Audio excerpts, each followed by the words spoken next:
From stories across the globe to stories here at home, this is the National News Broadcast.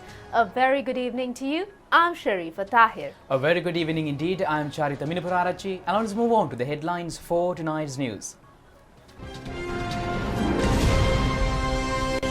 Funeral of Nightingale of India, Lata Mangeshkar, held with full state honours. 2 days of mourning announced by India in connection with her demise. All measures are in place to conduct GCE advanced level examination. Separate examination centres set up for COVID-infected candidates. The World Bank says Sri Lanka can overcome economic challenges due to the successful vaccination program. YouTube channel of the national television gets high response from the people. Ampara Kulugala oil reservoir vested with the public. The child fell into a deep well in Morocco, dies. We move on to those and other stories in detail now. Nightingale of India, Lata Mangeshkar, passed away today. She was 92 years old at the time of demise this morning when she became a victim of COVID-19.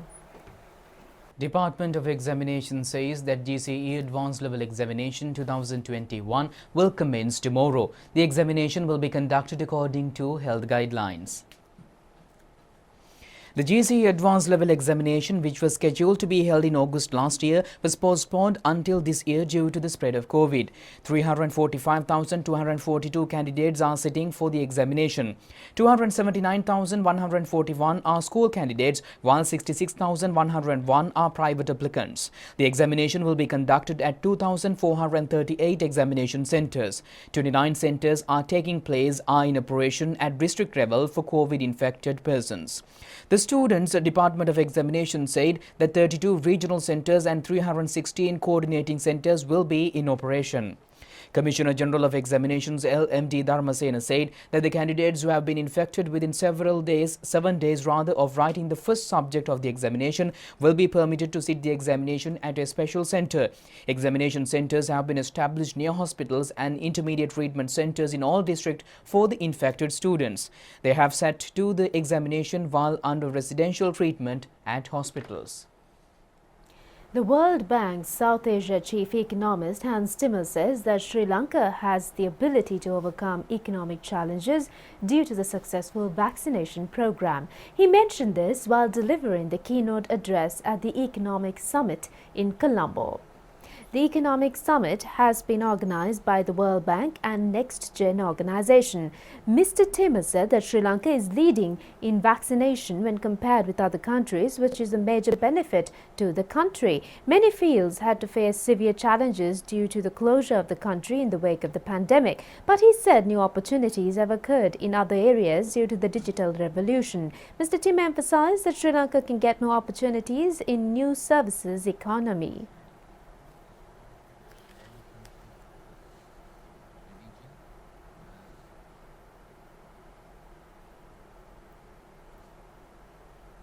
Already Sri Lanka has a comparative advantage in services.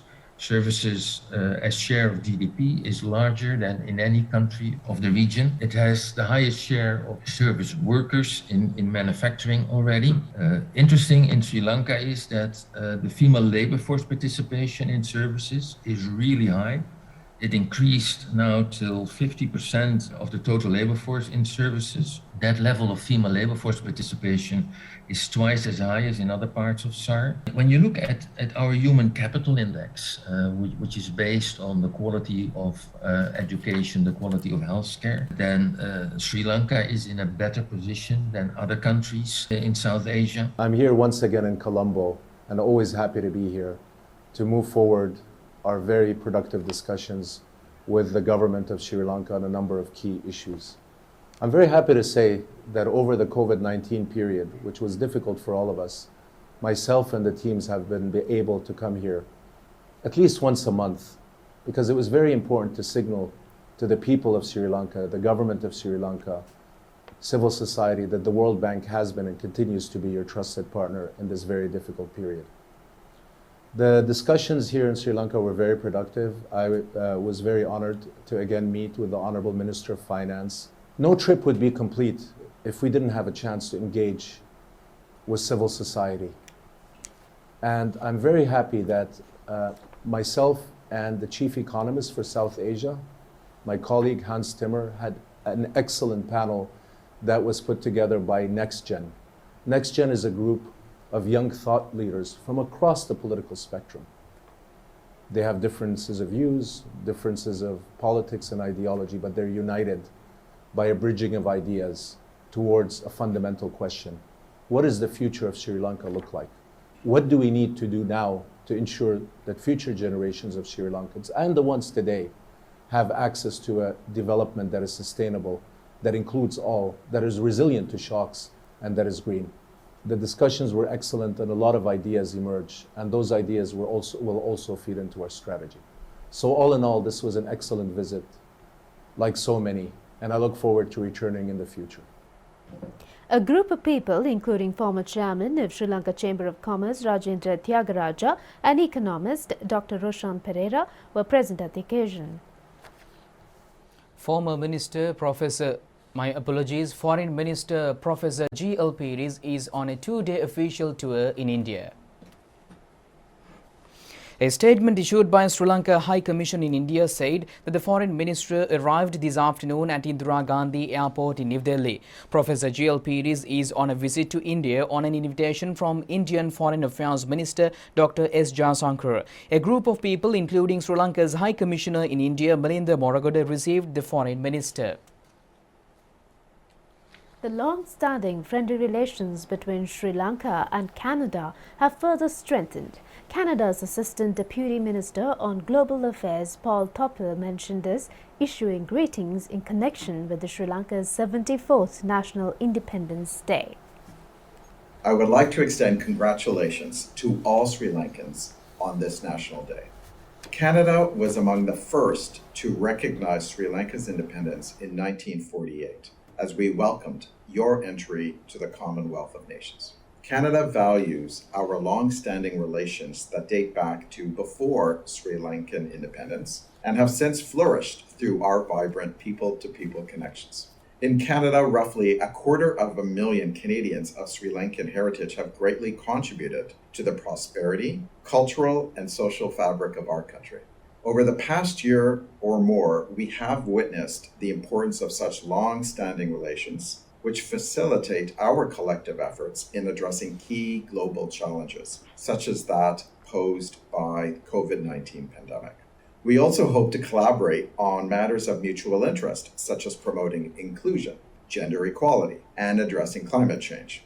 Through such collaboration, we can strive to deepen and strengthen the relationship between our two countries. Looking ahead, we hope that Sri Lanka will continue to pursue reconciliation hand in hand with inclusive development. Canada looks forward to continuing our role as a constructive partner to Sri Lanka, helping to build a peaceful, unified, and prosperous nation, while also supporting efforts towards achieving meaningful and lasting peace and reconciliation.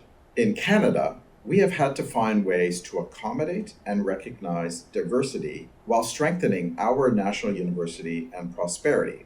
We have also recognized our tragic history with the Indigenous peoples of our country, acknowledging the importance of accountability as a cornerstone of our pathway of reconciliation.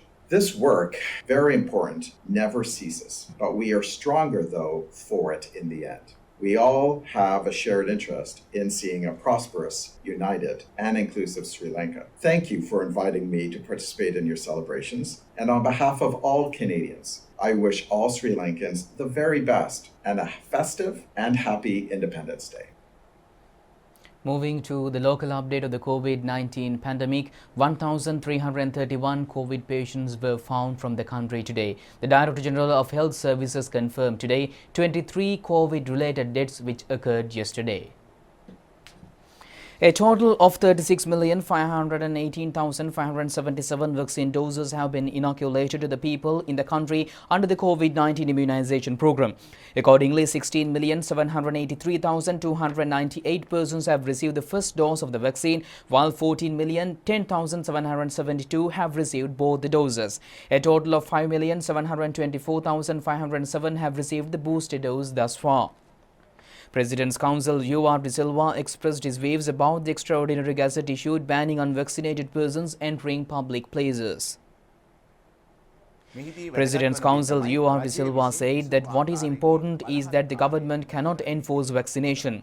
It can lead to a situation whether it is violating fundamental rights. However, under the fundamental rights, one's freedom and freedom of gathering are mentioned, but under the 15th clause of the Constitution, there are certain limits imposed in connection with harmful matters to the public. If the person is acting against such a person can be arrested considering that person is infecting other individuals. This is not making vaccination compulsory, but used as a methodology to prevent entering public places.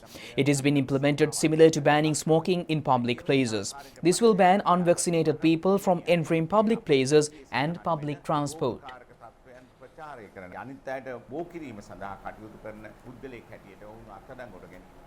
Taking a look at the global update on the pandemic, Russia reported a new record daily high of COVID-19 cases as the Omicron variant continued to spread across the country.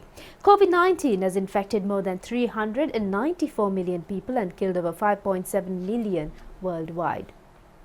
Accordingly, Russia reported a record count of 180,071 COVID-19 cases within the last 24 hours. The country also confirmed 661 deaths of coronavirus patients yesterday. Meanwhile, South Korea surpassed 1 million cumulative COVID-19 cases since the pandemic began, as the country reported a daily record of 38,691 new infections driven by an Omicron variant outbreak. An aggressive strategy of tracking, tracing, masking and quarantining helped South Korea to blunt the initial corona wave, but the spread of the Omicron variant is driving case numbers to new highs. Thousands of people opposed to vaccine mandates have rallied in cities across Canada as the protests against COVID-19 restrictions spread from the national capital. The Freedom Convoy began as a movement against a Canadian vaccine requirement for cross-border truckers, but has turned into a rallying point against public health measures in Prime Minister Justin Trudeau's government. Regional programs have been organized island-wide to coincide with the inauguration of the Gama Samaga Pilisandarak Ayavan Vedalaksha program of the budget. The inauguration program of Kasbah Divisional Secretariat area took place at Piliandra Dharmashastrodaya Pirivana Temple under the patronage of Minister Gamini Lokuge. The program to develop Anuradhapura Hido Gamapavakulaba Shantiwadi Sindhu in a preschool commenced to coincide with the program under the patronage of State Minister Sehan Semasinghe. A protective fence has been built around the preschool at a cost of 300,000 rupees. Dairy farms are scheduled to be built under the program for people in Vaudia, Nochiakulama area. A new Seva Piazza will be built at Rathpula in Gampaha. Constructions were launched under the patronage of Minister Nalika Godeheva. A new building will be built for the students of Gol Ginthota Temple. Provincial Governor Willie Gamage laid the foundation stone to the building. 400 projects have been implemented at Gol Kadavat Satra Divisional Secretariat area. A protective fence has been built around the Brahmana Canal Forest Rivers in Mandalay district. The construction commenced under the patronage of MP Nalika Kotegode.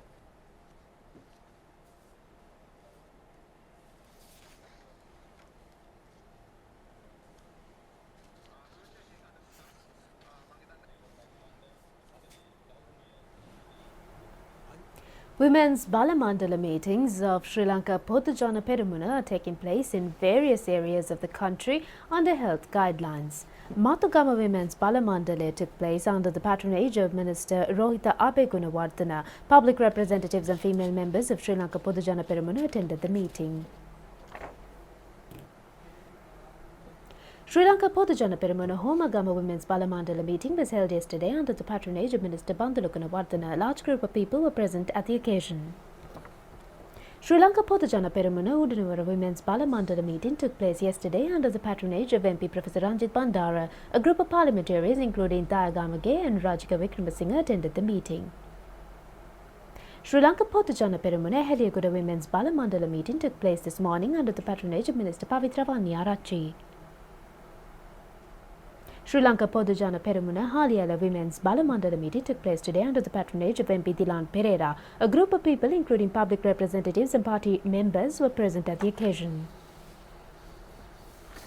YouTube channel of the national television is getting high response from the public. The number of users exceeded 700,000 recently.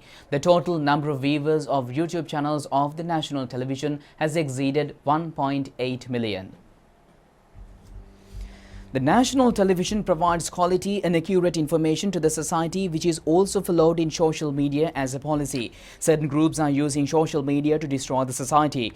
The national television always act by correctly undertaking the social responsibility. That is why the number of users of the YouTube channel of the national television exceeded 700,000. Programs of national television are released to the social media through 10 YouTube channels. Routine has been allocated for music and animation studio for children. Rupavahini Jatika Pasala is getting a high response from the users as a channel dedicated for education. Information on Nanamihira, Guru Talava and other educational programs can be accessed immediately through the channel. Rupik's channel has won the attraction of groups who like teledramas. Subhadara has become popular among groups who love environment. ChannelEye Sports channel has received a high response from sports fans. 330,000 are using film and dubbing channel. Rupavahini News channel is watched by a large number of people to get correct information of daily incidents. Rupavahini expresses its gratitude for more than 700,000 users of the YouTube channel and the viewers who brought the total number of viewers up to 1.8 million. Rupavahini is dedicated for responsible media and for social media exemplary to the society. Minister Dallas Alhaperuma says that all citizens should take steps to protect the state in order to ensure the freedom given by the war heroes at all times. The minister expressed these views while attending a ceremony yesterday to felicitate the war heroes in Mathura. Minister Dallas Alhaperuma said that the country has been built as a result of the sacrifices made. The responsibility of citizens is to protect the country which was freed by the war heroes without allowing another disaster in the future. All elections in their history have taken place to gain votes by creating hatred among communities and various religious followers. The social system and educational system that can be followed together in the state should be protected to ensure freedom.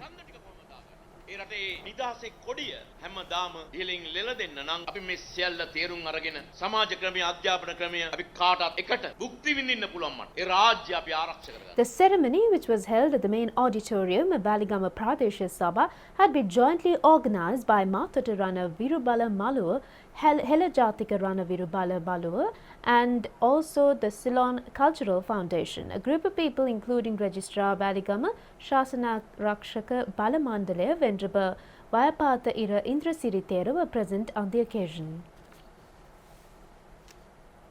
And meanwhile, Kulugala oil reservoir built at Bandaradua village in Ampara, Uhana Divisional Secretariat area was vested with the public under the patronage of Minister Chamal Rajapaksa. The reservoir has been built by the Department of Irrigation at a cost of 2,350 million rupees. It has been built according to local engineering technology. The reservoir will provide water to 1,500 acres. Minister Chamal Rajapaksa issued water from the reservoir for the first time amid spirits chanting of the Mahasangha. The holiday resort built on the tank bund was also opened by Minister. Certificates of merit were presented for constructing the reservoir using the labour of local engineers and irrigation officials. Permits were given to the lands given by Uhuna Divisional Secretariat area for the people in Bandaradua village. State Minister Vimalavira Dissanayaka and Sripala Gamlat were present on this occasion. Purchasing of paddy in the Hampantara district is taking place. The Paddy Marketing Board said 10 storage facilities have been opened to purchase paddy. Purchasing of paddy commenced with the beginning of paddy harvesting in the Maha season. Accordingly, a kilogram of Nadu paddy is purchased for 92 rupees. 295,096 kilos of paddy have been given by the farmers within 4 days of opening storage facilities in the Hambantota district. The Paddy Marketing Board said 7,038,700 kilograms of paddy have been received by the stores island-wide during those days. Purchasing of turmeric harvest of Pitakanda area has begun. Purchasing is taking place jointly by Spices and Allied Products Marketing Board and Export Agriculture Department. It took place under the patronage of State Minister Janaka Vakumbura. 10,000 kilograms were purchased under guaranteed price of 165 rupees per kilogram. Public Services United Nurses Trade Union says that they will not support the strike that will be launched tomorrow by several nurses trade unions. Chairman of the union, Venerable Muruthettuwe Anandathera, during a media briefing in Colombo today. Venerable Muruthettuwe Anandathera said that 4 out of 7 demands have met. The allowance for uniforms will be received in March. The President has assured to give overtime payments and additional service allowances. If those demands are not being implemented within 3 weeks, Public Services United Nurses Trade Union also have to protest. It has been informed to everyone in writing, including the President. The strike will be launched according to the needs of various individuals. He requested not to go beyond opportunists and to place trust in the union. Prices of vegetables have decreased at economic centres. Accordingly, prices at the Palagoda Manning market have also decreased. Prices had increased since there was a decrease of vegetable stocks to the Palagoda Manning market for a few days. Wholesale traders said that they are receiving more vegetable stocks at present. Prices of vegetables at Kapitipula Special Economic Centre have also decreased. Accordingly, the wholesale price of a kilogram of tomatoes, which was about 160 rupees, have decreased between 90 and 100 rupees. A kilogram of radish, which was 60 rupees, has been reduced to 20 rupees, and a kilogram of leeks has been reduced from 140 rupees to 120 rupees.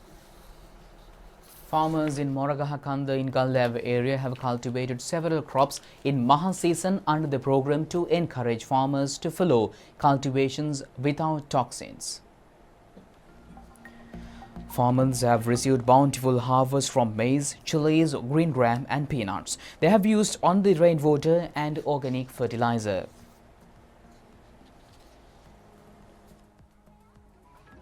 An electronic technician has been able to produce a stove as an alternative to the demand for gas.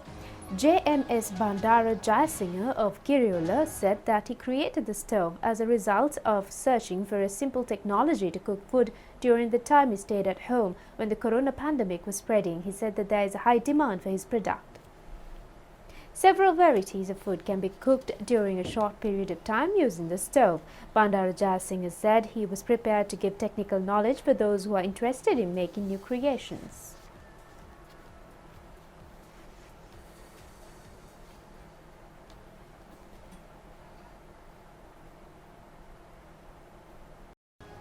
And that's it for tonight's news. Do it just tomorrow at the very same time. Stay safe. Good night. Have a pleasant night.